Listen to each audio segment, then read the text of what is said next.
আমি প্রথমেই জাসাসকে ধন্যবাদ জানাতে চাই যে জাসাস অনেকদিন পরে একটি চমৎকার অনুষ্ঠানের আয়োজন করেছে। এই দেশের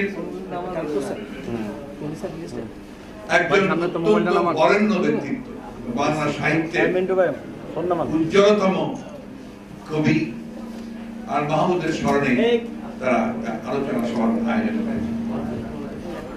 আরো খুশি হতে পারতাম যদি এখানে আমি দেখতাম যে দর্শকদের মধ্যে আমাদের কবি সাহিত্যিকদের অনেকেই উপস্থিত আছে, আমাদের সংস্কৃতির সঙ্গে যারা জড়িত আছেন তাদের দিকে অত্যন্ত খুশি হতাম।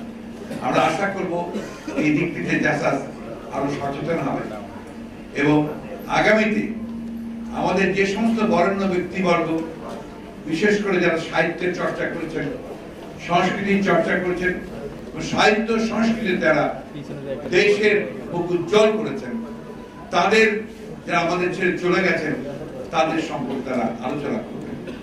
সেই ক্ষেত্রে আমাদের শ্রদ্ধেয় আমজাদ হোসেন, আমাদের জুনু আপা, চাষী নজরুল ইসলাম সাহেব, চাষী নজরুল ইসলাম সাহেবের উপরে বোধহয় আলোচনা হয়েছে, আমার যদি মনে পড়ে এটা আলোচনা হয়েছে, কিন্তু এতে মনে করা উচিত, সবসময় মনে করা উচিত।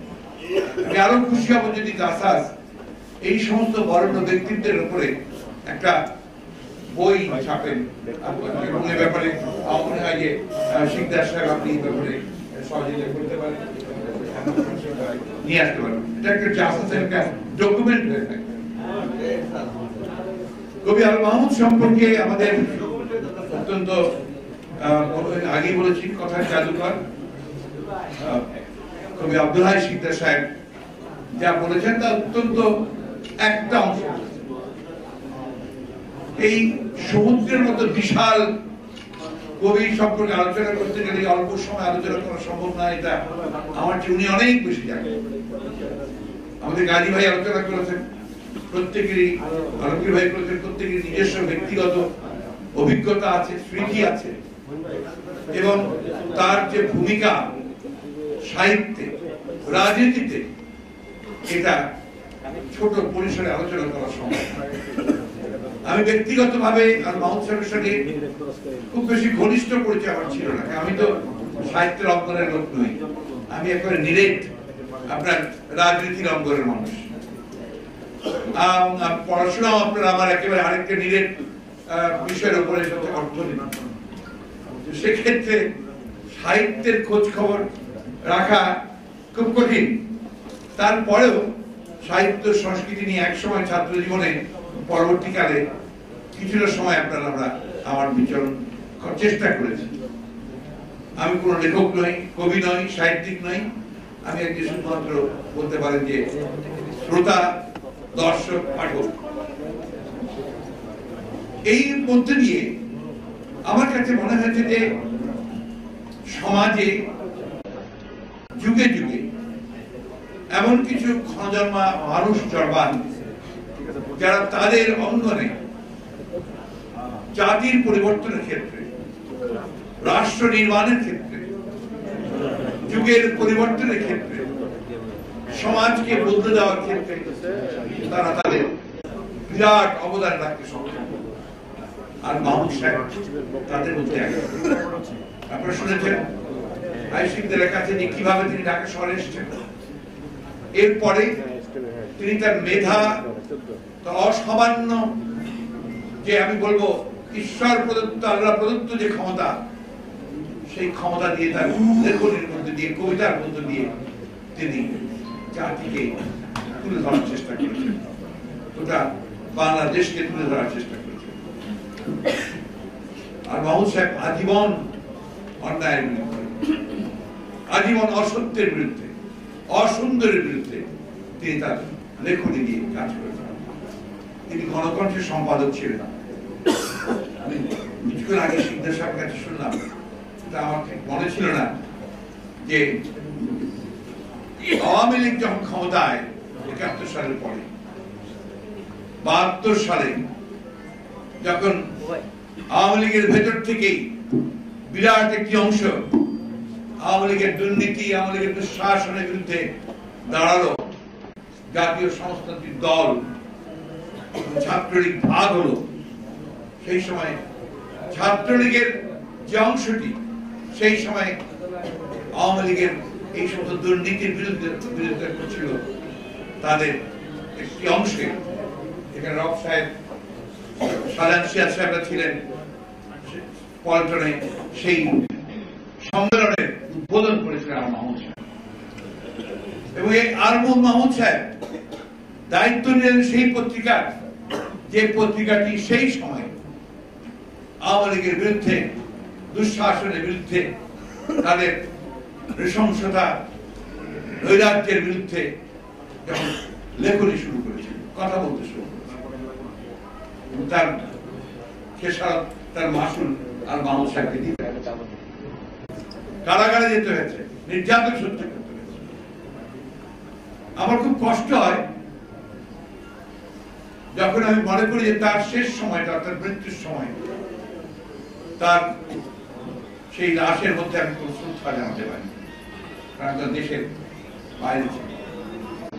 আমার খুব কষ্ট হয় যে তার সঙ্গে আমার সামান্য যে স্মৃতিগুলো, সেই স্মৃতিগুলো খুবই আনুষ্ঠানিক। তার জন্মদিনে আমি আব্দুল আজিজ শিকদারের সঙ্গে তার বাসায় গিয়েছি, 3 বার গেছি, আমি তার সঙ্গে কথা বলেছি, আমার শ্রদ্ধা নিবেদন করেছি, কিন্তু তার সঙ্গে বসে যে একান্ত আলাপচারিতা, এটা আমার একটা দুঃখ, আমার দুর্ভাগ্য, সেই আলাপচারিতা করার সুযোগ আমার হয়। আমি তার অত্যন্ত একজন সত্যিকার অর্থেই ভক্ত মানুষ।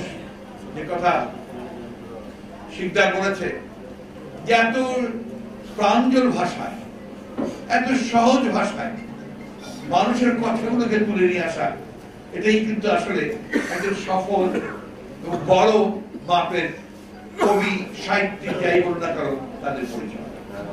তিনি সহজে লিখবেন মনের কথাগুলো, তিনি সহজে মানুষকে আকৃষ্ট করবেন, সেটাই হচ্ছে আসল কথা। রাজনৈতিক ব্যক্তিদের ক্ষেত্রে কিন্তু এটা অত্যন্ত বড় একটা বিষয় যে রাজনৈতিক নেতা সব সহজে মানুষের কথাগুলো বলতে পারেন, তিনি কিন্তু সবচেয়ে বড় রাজনৈতিক নেতা হতে পারেন। আজকে সুধীবৃন্দ, আমি দীর্ঘ বক্তব্য রাখতে চাই। আল মাহমুদ সাহেব 21শে শহীদ মিনারে তাকে সম্মান দেখানো হয়। এরা সম্মান দেখাবে কোথেকে?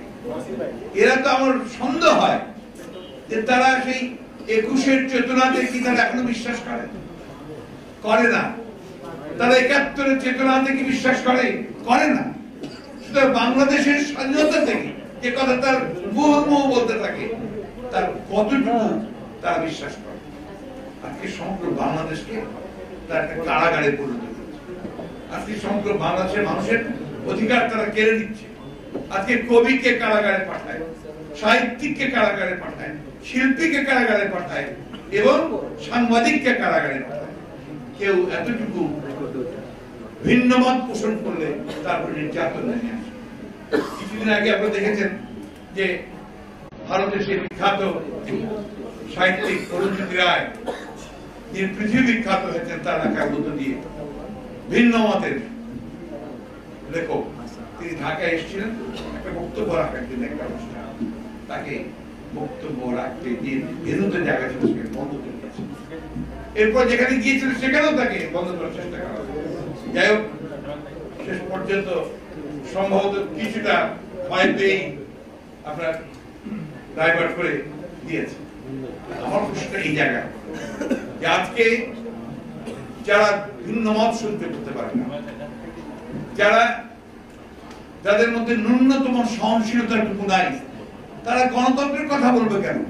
তাদের সরাসরি আপনার ওই নর্থ কোরিয়ার কিমের মধ্যে বলা উচিত যে আমি একদলীয় শাসন ব্যবস্থায় বিশ্বাস করি, আমি যা বলবো সেটাই আইন, এটা বললেই তো হয়ে যায়। একটা আপনার ছদ্মবেশ ধারণ করে মানুষকে বিভ্রান্ত করে, প্রতারণা করে আপনার একদলীয় শাসন ব্যবস্থা পুরোপুরি। আমাদের নেত্রী আজকে কারাগারে নন, তিনি অত্যন্ত অসুস্থ। আমার এই প্রসঙ্গে মনে পড়ছে যে আমাদের নেত্রী আর মাহমুদ সাহেবকে অত্যন্ত শ্রদ্ধা করতেন, ভালোবাসতেন, অনেক ভালোবাসতেন, অনেক শ্রদ্ধা করতেন। আমি যতবারই তার জন্মদিনে এসেছি, যাওয়ার পরে রাতে উনি আমাকে বলেছেন খুব ভালো করেছে, আমার যাওয়া উচিত ছিল, তুমি গেছো, খুব ভালো করেছো। আমি এখন শুনছিলাম শিকদারের কাছে যে আমাদের স্বাধীনতার ঘোষক তার অত্যন্ত ঘনিষ্ঠতা ছিল। এই ঘনিষ্ঠতা কিন্তু আমাদের ব্যক্তিগত নয়, এই ঘনিষ্ঠতা হচ্ছে তার চেতনার ঘনিষ্ঠতা, আদর্শের ঘনিষ্ঠতা। এই ঘনিষ্ঠতা হচ্ছে রাজনীতির ঘনিষ্ঠতা, যে রাজনীতিতে মানুষ বিশ্বাস করে, জনগণ বিশ্বাস করে। আমি তো বক্তব্য দীর্ঘ করবো না। আজকে আমি কখনো বলি না যে আমরা দুঃসময় পার হচ্ছি, আমি সবসময় বলি আমরা একটা কঠিন সময় পার হচ্ছি। সময়টা কঠিন, কিন্তু কঠিন সময় সহজ সময় হয়ে আসবে যদি আমরা সবাই মনে করি যে হ্যাঁ আমরা পারবো, ক্যান ডু ইট, আমরা এটা করতে পারি, আমরা এই নৈরাজ্যকে দূর করতে পারবো, আমরা আমাদের বুকের উপরে যে পাথর আছে পাথরকে সরাতে পারবো, আমরা আর মাহমুদকে স্মরণ করে আমৃত্যু যদি সংগ্রাম করতে থাকি, লড়াই করতে থাকি, তাহলে আমরা অবশ্যই পারবো এবং আমরা জয়ী হব। এই বোধ আনতে হবে। আর জাসাসের দায়িত্ব হচ্ছে ওই বোধ সৃষ্টি করা, জাসাসের দায়িত্ব হচ্ছে ওই বিদ্রোহ দ্রোহ সৃষ্টি করা। এটা তাদের দায়িত্ব, তাদের চর্চার মধ্যে দিয়ে, সঙ্গীতের মধ্যে দিয়ে, কাব্যের মধ্যে দিয়ে সেই জিনিসটা আনতে হবে। এটা যদি আমরা না পারি তাহলে সেখানে আমরা সফল হতে পারি। আমি আমাদের এই পুরোনো রফিক ভাই উনি বিএনপিকে দায়ী করেছেন আপনারা এগুলো থেকে সরে যান, সঠিক নয়। আপনারা ব্যর্থ হয়েছেন। যারা এই দায়িত্বগুলো পালন করেন, কালচার দায়িত্বগুলো পালন করেন, যাদেরকে বিএনপি দায়িত্ব দেয়, তারা আপনারা তাদেরকে স্মরণ করতে ব্যর্থ হয়েছেন। বিএনপি কাজটা একা করা সম্ভব না। আপনারা এই কাজটা জাসাস করবে। জাসাসের দায়িত্ব হচ্ছে সংস্কৃতি, সাহিত্য, এই বিষয়গুলো যেখানে যেটা করা দরকার করবেন। আমি আপনাকে অনুরোধ করবো, আপনি যেমন সবসময় অ্যাক্টিভ মানুষ, সক্রিয় মানুষ, আপনিও সবাই একাত্তর হয়ে আপনার এই কাজগুলো করবেন। আজকে শুভ সূচনা হয়েছে যে আপনারা এগুলো করতে শুরু করেছেন, এইগুলো করেন। জাসাসের দায়িত্ব রাস্তায় দাঁড়িয়ে স্লোগান দেওয়া না, জাসাসের দায়িত্ব যে সংস্কৃতিটাকে ওই যে জন্য স্লোগান দিচ্ছেন সেই কারণটাকে সামনে নিয়ে আসা, আপনার সাহিত্য চর্চার মধ্যে দিয়ে, সঙ্গীতের মধ্যে দিয়ে সেটা নিয়ে আসা। আমি অনুরোধ করবো যে আজকে আর মাহমুদ সাহেবের কবি আর মাহমুদের উপরে যে আলোচনা সভায় হলো, এটাকে শেষ না করে আপনারা আমজাদ সাহেব, আমাদের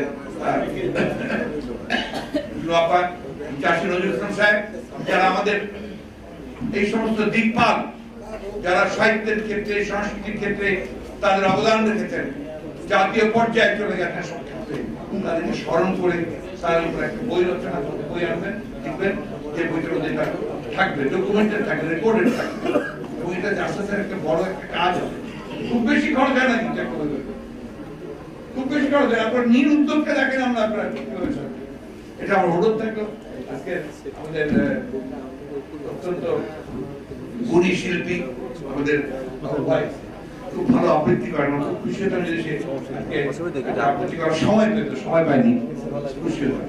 যা আমি আপনাদেরকে আন্তরিকভাবে ধন্যবাদ এবং কৃতজ্ঞতা জানাচ্ছি যে আপনারা এখানে এসে এই সময়টুকু আপনারা আর মাহমুদ স্মরণ করার জন্য দিয়েছেন এবং ভবিষ্যতে এই ধরনের অনুষ্ঠান করতে আপনারা সবাই আসবেন এবং সবাই সহযোগিতা করবেন, এটা একবার। তবে আরেকটা শেষ কথা বলতে চাই, কখনো হতাশ হবেন, হতাশ হলে প্রশ্নই উঠতে পারে, এটা হচ্ছে কার আমরা উত্তীর্ণ হব, এই আমরা জয়ী হবই, এটা মাথার মধ্যে রেখে এদেশের মানুষ জয়ী হবে। যে রাজনীতি মানুষের কথা বলে, যে রাজনীতি কৃষকের কথা বলে, যে রাজনীতি ওই সোদা মাটির কথা বলে, যে রাজনীতিতে আমরা মানুষের গন্ধ পাই, সে রাজনীতি কখনো পরাজিত হতে পারে অবশ্যই, অবশ্যই। ধন্যবাদ।